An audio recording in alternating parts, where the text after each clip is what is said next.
کوئٹہ کے علاقے سریاب روڈ قلعہ کمرانی کے رہائشی جاوید بلوچ نے بلوچستان نیشنل پارٹی کے مرکزی عہدیداران کے ہمراہ علاقے میں چوری ڈکیتی کی وارداتوں میں اضافے کے خلاف پریس کلب میں پریس کانفرنس کی۔ اپنی پریس کانفرنس میں جاوید بلوچ کا کہنا تھا کہ سریاب روڈ کے مختلف علاقوں جن میں قلعہ شریف آباد، قلعہ عزیز آباد، قلعہ کمرانی میں چھاپے نما چوری کی وارداتوں میں اضافہ ہو چکا ہے۔ گزشتہ شب 8 سے 10 مسلح افراد گھر میں داخل ہوئے اور کمرے کے دروازے پر دستک دیتے رہے۔ چور کہتے رہے، آپ کے گھر کی تلاشی لینی ہے۔ جیسے ہی میں نے دروازہ کھولا، 8 سے 10 مسلح افراد گھر میں داخل ہوئے اور مجھ سمیت تمام اہل خانہ کو اسلحہ کے زور پر یرغمال بنا لیا۔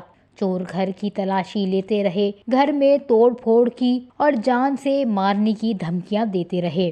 جاوید بلوچ کا مزید کہنا تھا کہ ہمیں ایک کمرے میں بند کر کے گھر سے نقد رقم، لاکھوں کے زیورات اور لائسنس والا اسلحہ بھی ساتھ لے گئے۔ واقعے کے خلاف ہم نے تھانے میں FIR بھی درج کروائی۔ حکومت وقت اور IG پولیس لوگوں کے مال و املاک کو لوٹنے والے جرائم پیشہ افراد کے خلاف سخت کارروائی کریں، بصورت دیگر علاقہ مکین سخت سے سخت احتجاج کرنے پر مجبور ہوں گے۔